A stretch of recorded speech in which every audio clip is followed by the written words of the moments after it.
Hello viewers, assalamu alaikum. I am Imdi Siwat Islam. Welcome to my next blog video. So viewers, Bangladesh অনেক আধুনিক, অনেক smart হয়েছে। তারই একটি প্রতিচ্ছবি আপনাদের সামনে আজকে তুলে ধরব।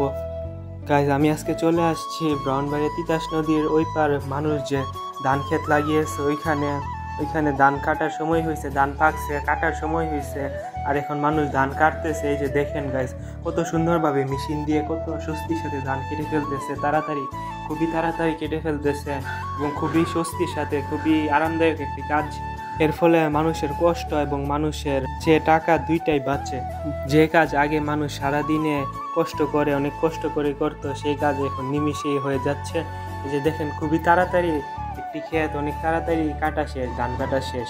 সো গাইজ, বলা যায় এখন বাংলাদেশ অনেক আধুনিক এবং অনেক স্মার্ট হয়ে গেছে। এমনকি এখন আগে যে মানুষ ধান কেটে ধান এবং বন আলাদা করতো, চুরতো ধানগুলা, এই কাজটা এখন করতে হয় না। এখন এক নিমিষে একটা মেশিন দিয়ে সব কাজ হয়ে যাচ্ছে। গাইজ দেখেন, ধান কাটা শেষে মানুষ খুব সুন্দরভাবে এবং খুবই তাড়াতাড়ি, কোনো কষ্ট ছাড়া বস্তার ভিতরে ধানগুলো কিভাবে ঢুকিয়ে ফেলতে পারতেছে। এতে মানুষের কষ্ট এবং মানুষের টাকা দুইটাই বাঁচতেছে।